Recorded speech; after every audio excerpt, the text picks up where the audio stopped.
Hello, my name is Sophie, and today I will tell you a terrifying story about Luis Garavito, whose unspeakable crimes against the most vulnerable etched a permanent scar on Colombia's soul. Make yourselves comfortable, and I will begin my tale. The air in the Colombian countryside often carries a symphony of life. The distant croak of frogs after a heavy rain, the rustle of sugarcane fields swaying under a relentless sun, the faint, hopeful strains of cumbia drifting from a remote village. Yet, for years, beneath this vibrant tapestry, another sound resonated, a sound unheard by most, yet deeply felt by many. The silent scream of an innocence brutally extinguished. This was not the wail of a child lost in the jungle, nor the cry of a mother grieving a natural death. It was the echo of a terror that stalked the most vulnerable, an unseen predator moving through the shadows of neglect and poverty, leaving behind a trail of unimaginable horror. The case of Luis Alfredo Garavito Cubillos, known colloquially as La Bestia, or the Beast, is not merely a grim chapter in the annals of true crime. It is a profound wound in the collective memory of a nation, a chilling testament to the depths of human depravity and the agonizing slowness of recognition. His existence, his modus operandi, and the sheer scale of his atrocities painted a stark picture of a society grappling with its own vulnerabilities, its own blind spots. The humidity hung heavy in the air, a physical manifestation of the impending dread that settled upon countless families in the late 20th century, a dread that slowly, insidiously, began to coalesce around the disappearance of young boys, often poor, often nameless in the bureaucratic registers, yet infinitely precious to the few who loved them. The anxiety was a low hum, a persistent whisper in the wind that rustled through the palm trees, hinting at something profoundly unnatural, something that defied the usual cycles of life and death, something that was uniquely, horrifyingly evil. This was not a story of a single act of violence, but of a methodical, sustained campaign of terror, a shadow extending its grasp across vast swaths of Colombia, leaving behind a legacy of pain so immense it defied comprehension. The uniqueness of this case lies not just in the sheer numerical scope of his victims, a number that places him among the most prolific serial killers in recorded history, but in the chilling, calculated nature of his predation, exploiting the very fabric of society's marginalized corners, making the invisible even more tragically vulnerable. Born on January 25, 1957, in Génova, Quindío, Colombia, Luis Alfredo Garavito Cubillos emerged from a crucible of rural poverty and profound familial dysfunction, conditions that, while tragically common, seem to have coalesced in his formative years to forge a mind uniquely predisposed to cruelty. His early life was a landscape of stark, unyielding hardship, marked by a constant struggle for survival in a region where opportunities were scarce and futures often bleak. From a tender age, Garavito recounted a childhood steeped in an almost unimaginable level of abuse and neglect, specifically detailing a brutal and consistent pattern of physical and sexual abuse at the hands of his father and other male relatives. These traumatic experiences were not isolated incidents, but a relentless barrage that shattered any semblance of safety or love, replacing it with fear, shame, and a burgeoning rage that festered beneath a veneer of quiet subservience. The sounds of his childhood were not the playful echoes of innocence, but likely the muffled cries of pain, the harsh tones of reprimand, and the pervasive silence of a household where suffering was normalized. He spoke of being forced into subservient roles, of being denied basic affection, and of the constant threat of violence, which instilled in him a profound sense of powerlessness. This early trauma, a gaping wound in his psyche, began to twist his perception of human interaction, warping empathy into a tool for manipulation and compassion into weakness. As he moved into adolescence, Garavito struggled to integrate into any semblance of normal social life. He was often described as introverted, withdrawn, and prone to isolated outbursts of aggression. His academic performance was poor, reflecting a mind perhaps too preoccupied with internal torment to engage with external learning. He drifted from one menial job to another: street vendor, farmhand, cemetery caretaker, never holding employment for long, always on the fringes, an ephemeral presence that left little trace. These early offenses, often petty thefts or acts of vagrancy, were less about grand criminal intent and more about a desperate struggle for existence, coupled with an emerging pattern of deceit and social maladjustment. His relationships, if they could even be called that, were superficial and transactional, devoid of genuine connection.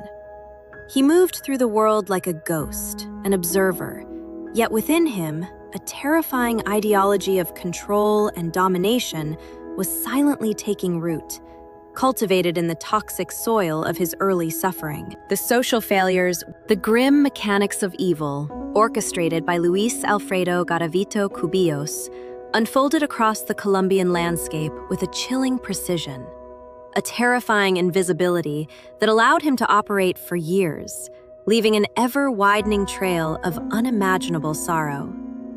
His chosen hunting grounds were often the poverty-stricken outskirts of bustling cities like Pereira, Armenia, and Cali, or the forgotten hamlets nestled deep within the verdant, often isolated countryside.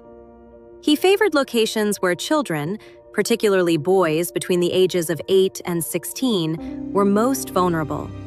Street vendors struggling to earn a few pesos, runaways seeking refuge, or those simply playing unsupervised in dilapidated parks or dusty roads. Garavito's approach was insidious, cloaked in a deceptive kindness. He was often described as a seemingly benevolent, quiet man, dressed modestly, sometimes even assuming the guise of a priest, a street vendor, or a traveling salesman. He would approach his intended victims with an air of genuine concern, offering them small sums of money, perhaps a few hundred pesos, a fortune to a child living on the streets, or promising them jobs, food, sweets, or even a chance to return home to their families. The lure was always tailored to the specific desperation of the child, a calculated exploitation of their profound innocence and need. Imagine a young boy, perhaps named Miguel, no older than 12, his stomach grumbling, his clothes thin and worn, selling lottery tickets on a humid afternoon in Pereira. The air is thick with the smell of exhaust fumes, sweat, and frying plantains. Garavito, appearing suddenly from the throng of passers-by, a man with unremarkable features, perhaps a kind, almost paternal smile, approaches Miguel.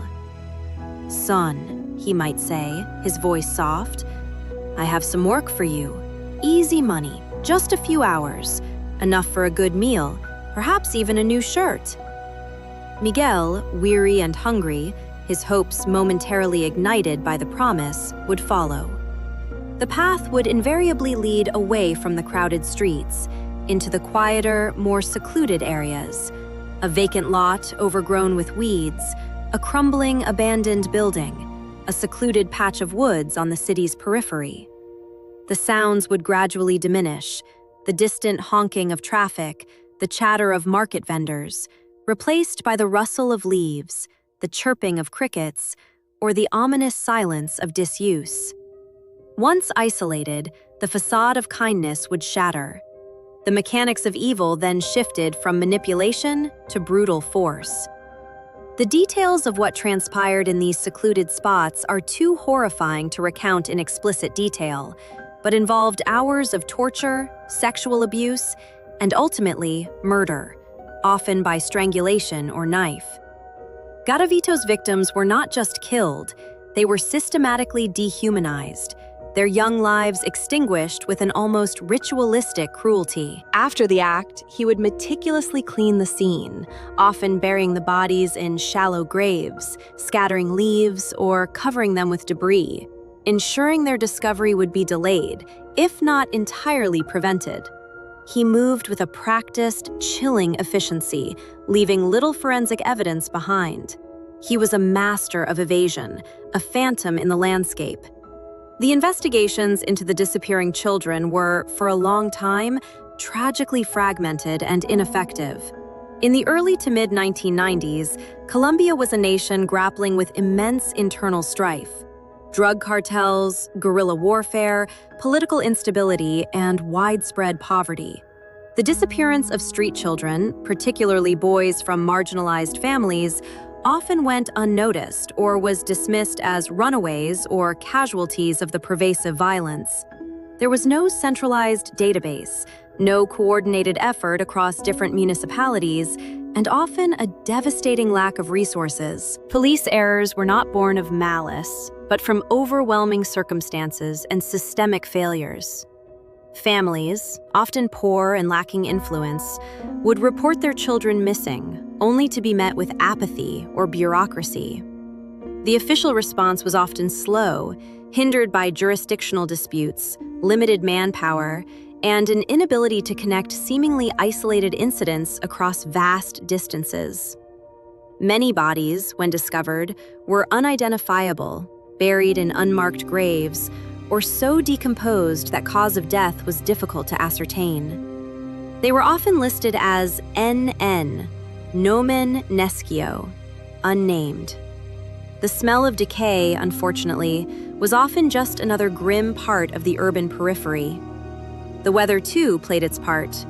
Torrential rains could wash away crucial evidence, while scorching sun accelerated decomposition, further obscuring the truth. The killer's invisibility was his greatest weapon. He traveled extensively, often hitchhiking or riding buses, moving between towns and departments, ensuring no single police force could easily connect the dots. He changed his appearance subtly, adopted different personas, and preyed on the children who were least likely to be missed, whose disappearances would cause the least alarm among the authorities. The sheer volume of his victims, scattered across multiple regions, made it seem like unrelated tragedies rather than the work of a single monstrous hand. For years, communities were gripped by a creeping dread. Parents held their children tighter, whispered warnings, but the beast continued its hunt, an embodiment of unseen terror. The collective consciousness slowly began to register a pattern, a disturbing trend of missing boys. But still, the specific identity of the perpetrator remained elusive. Each discovery of a child's remains, often by farmers tilling their land or by children playing, was a localized shock, a fresh wave of grief and fear. But the overarching narrative of a serial predator was slow to emerge. The fragments of evidence, a discarded piece of clothing, a child's toy found near a shallow grave, pointed to nothing concrete, no distinct signature that could definitively link the atrocities.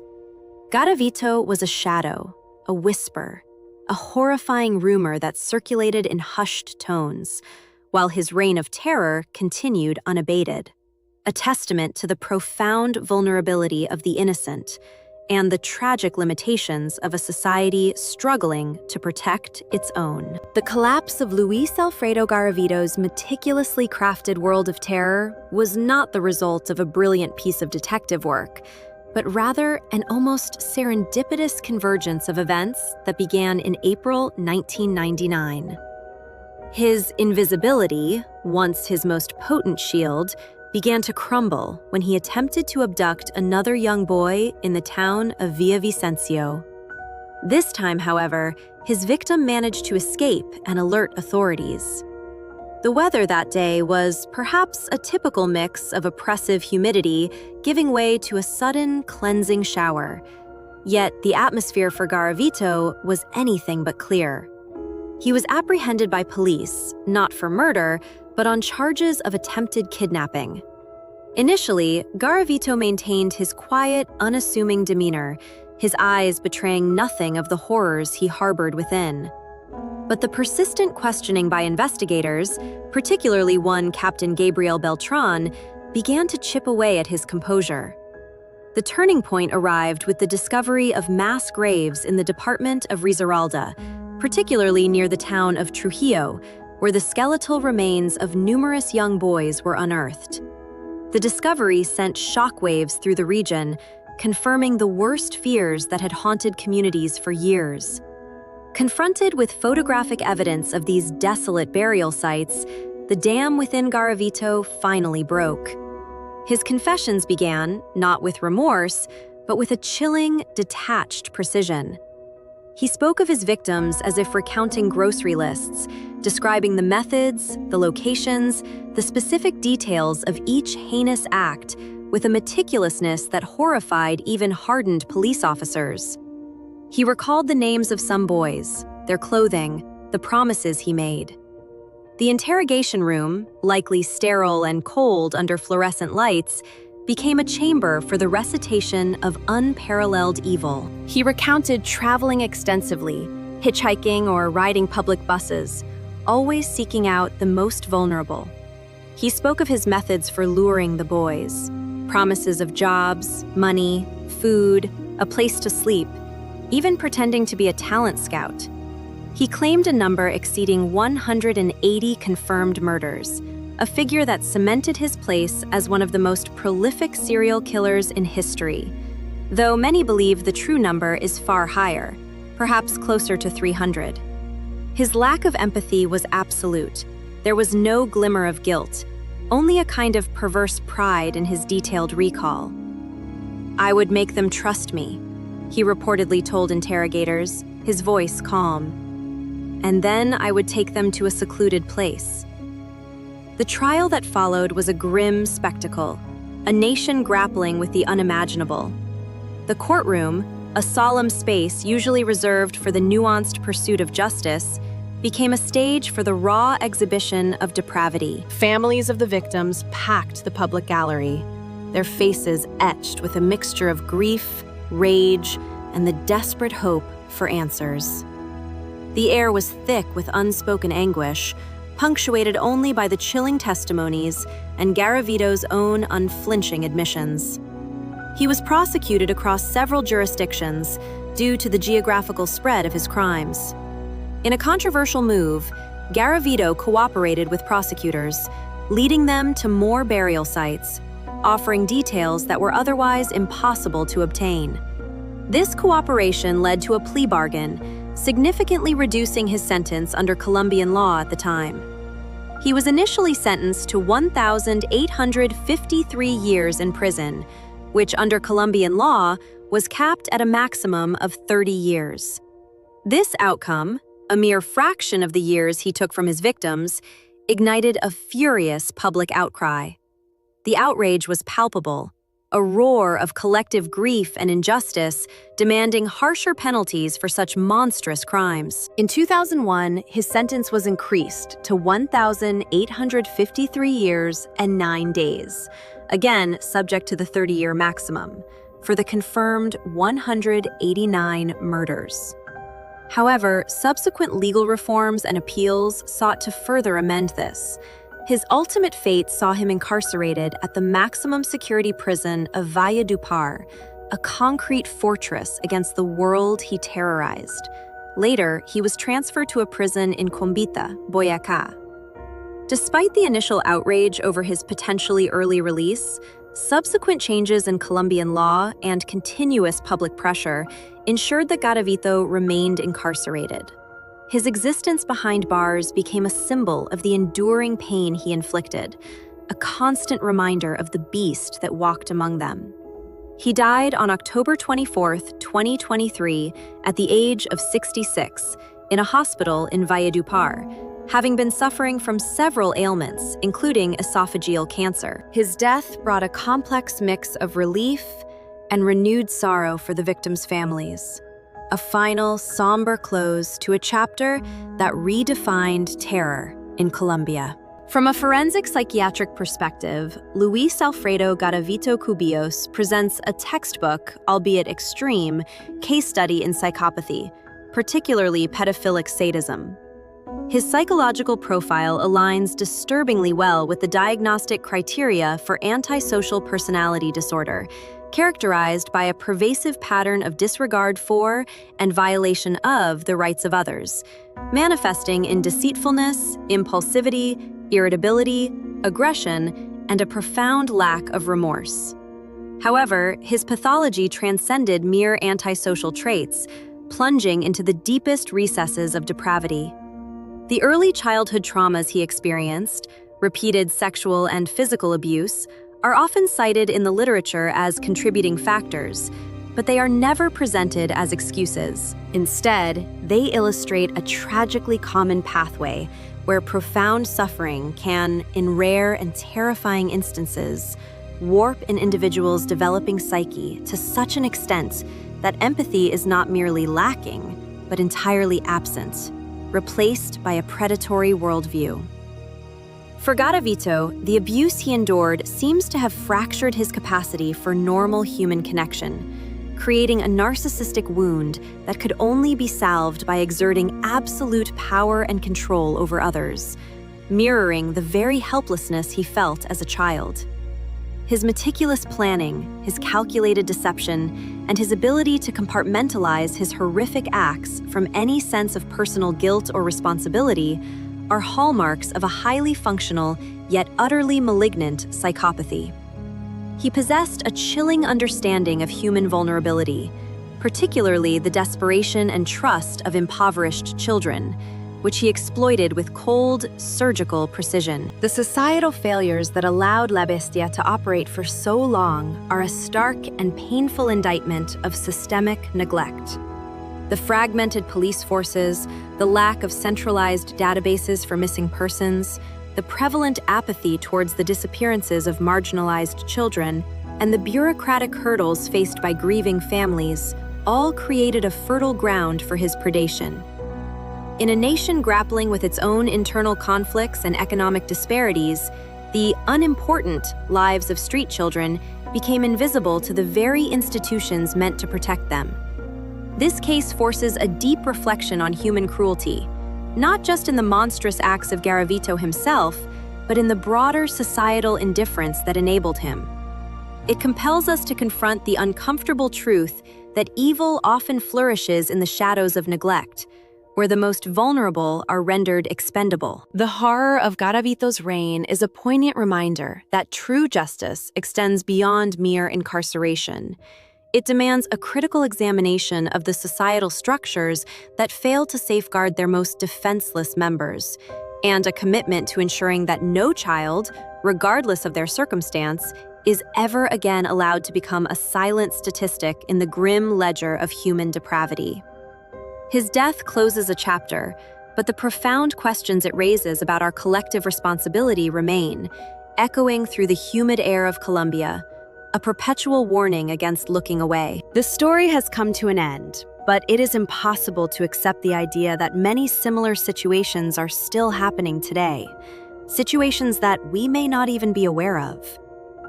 Thank you for listening. Subscribe to the channel and don't miss new videos. There are many more interesting, confusing, and scary stories waiting for you.